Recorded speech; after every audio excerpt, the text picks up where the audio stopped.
Glitz, glamour, flashing cameras, and behind all that shimmer, chaos is just a mic drop away. Award shows aren't always just about golden trophies and heartfelt speeches. Sometimes they turn into emotional roller coasters packed with real tension, sharp jabs, and unscripted drama. But what if we told you that a single roast on stage might have changed the course of US politics forever? Keep that in mind because we'll come back to it. Let's start with a night that felt more like a roast than an award ceremony. The Golden Globes are known for pushing the envelope, but when Ricky Gervais hosted, he tore that envelope up and set it on fire. With a drink in hand and zero hesitation, he aimed at Robert Downey Jr., joking about the actor's past with addiction and arrests. It was sharp, uncomfortable, and unscripted. The audience laughed nervously, but Downey Jr. didn't just sit there and take it. When it was his turn on stage, he calmly fired back, calling the night mean-spirited with mildly sinister undertones. That wasn't just shade, it was controlled fury disguised as charm. And in that moment, the room's energy shifted. One man had the mic, but two heavyweights were throwing punches, just with words instead of fists. But not all drama happens on stage. Sometimes it goes down right there on the red carpet, before the main event even begins. Enter Michael B. Jordan, suave as ever, walking into an interview like he owns the moment, because, well, he kind of does. The woman interviewing him had once gone viral for calling him corny back in school. Most people would let that slide, but not Michael. With a calm smile and piercing confidence, he reminded him, "You used to call me corny, right?" She tried to backpedal, but it was too late. The tables had turned. What made the moment even better? He didn't yell. He didn't show anger. He just stood in his success and let the silence say everything. That clip alone had fans screaming "legend" and replaying it on loop. These moments are just the beginning, and they show that no matter how polished award shows appear, real emotions,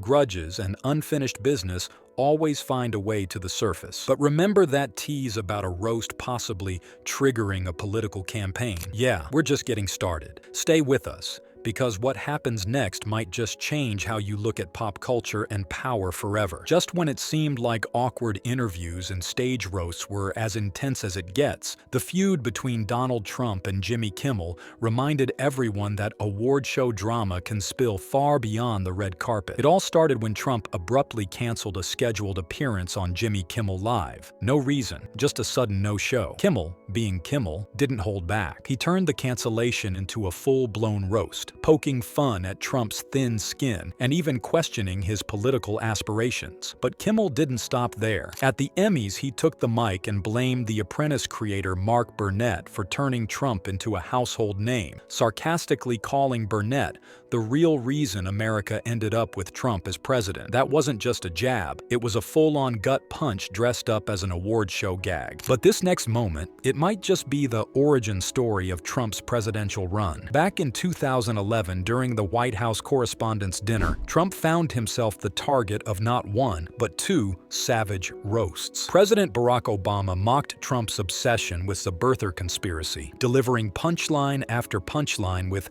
surgical precision. Then came Seth Meyers, who piled on with jokes about Trump's reality show persona and how unqualified he'd be for the Oval Office. The room erupted in laughter, everyone except Trump. His face? Stone cold. No chuckles, no smirk, just silent fury. And according to insiders and political commentators, that very night might have been the turning point. The humiliation stung so deep it allegedly sparked the fire that pushed him toward the 2016 campaign trail. Nothing can top the mad award show chaos that saw a feud raging under the glare of the media for over a decade in popular culture: Taylor Swift and Kanye West. Then came the infamous MTV VMAs of 2009, the day the whole world stood still. When Taylor Swift won Best Female Video, she had just embarked on a long and heartfelt acceptance speech when Kanye West seized the microphone and intruded, saying, "Yo Taylor, I'm happy for you. I'ma let you finish." But Beyoncé had one of the best videos of all time. So the crowd gasped while Taylor just stood frozen. A generational rift was born out of that moment. But that was not the end of this saga. In 2016, Kanye dropped the song Famous, claiming he made Taylor famous.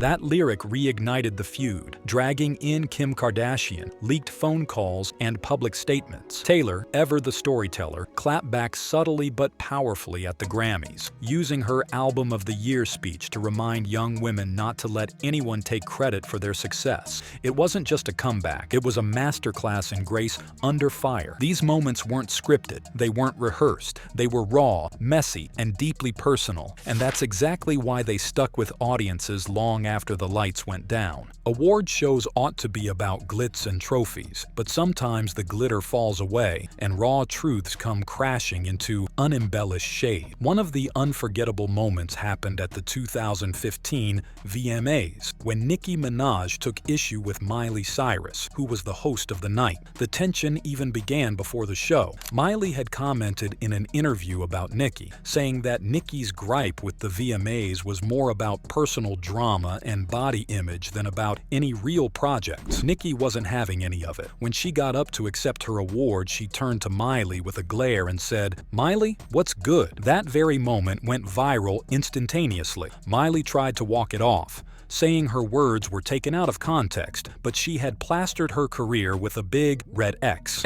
The moment was raw, real, and completely unscripted. And that line, "What's good?" was more than just a rebuff. It became a cultural saying that is still being referenced today. But Nicki wasn't the only one using the stage to send a message. Back in 2011, Reese Witherspoon gave a speech while accepting the MTV Generation Award, and while it was wrapped in class, it wasn't without edge. With a smile, she took a moment to call out the growing trend of people becoming famous for, well, nothing. She told the crowd that it's possible to make it in Hollywood without a reality show or a sex tape, an obvious jab at celebrities like Kim Kardashian, who rose to fame through exactly that. Reese didn't name names, but let's be honest, everyone knew who she meant. It was subtle but sharp, delivered with a grin but loaded with judgment. In a world where fame often comes before talent, Reese's words hit hard and reminded viewers that not all stars respect the same path to the spotlight. Then there's Jim Carrey, who didn't target a specific person but aimed at the entire celebrity machine itself. At the Golden Globes, while introducing a category, Carrey delivered a brilliantly sarcastic monologue about his status in Hollywood. He joked about being a two-time Golden Globe winner and said he goes to sleep every night dreaming of becoming a three-time Golden Globe winner like Jim Carrey. The audience laughed, but his tone was deadpan, almost eerie. What seemed like a self-deprecating joke was a sharp critique of the obsession with fame and validation in Hollywood. Carrey used humor to point out how ridiculous the idolization of awards and celebrity status had become. It was a clever twist, slipping in deep commentary beneath the laughter, and it left a lot of people thinking long after the punchlines ended. Even the most polished nights can't escape unscripted moments that leave a lasting mark. Take Drake in 2019, when he won Best Rap Song for God's Plan. Instead of gushing over the win, he used his speech to remind everyone that an award isn't everything. He told fellow artists that if people are singing your songs, coming to your shows, and spending hard-earned money on your music, then you've already won. It was a powerful message, so powerful that the Grammy producers cut his mic mid-sentence. Whether it was intentional or not, the moment sparked conversations about the relevance and fairness of award shows. And then the infamous Oscars flub of 2014 happened, unbeknownst to everyone. John Travolta stepped onto the stage to introduce Idina Menzel singing "Let It Go." Instead, he gave her the name of Adele Dazeem. The mispronunciation was strangely peculiar and out of nowhere, and hence it immediately attained infamous internet legendary status. But Idina just laughed it off. Idina got her chance in the role the following year when they were reunited on stage, playfully mispronouncing Travolta's name. It was awkward, funny, and oddly sweet controls ever turn golden with humor. Award shows are more than just glitz and glamour. They're live theater for drama, truth, and unforgettable surprises. Which moment shocked you the most? Drop your thoughts in the comments, like if you laughed, and don't forget to subscribe for more wild award show moments you didn't see coming.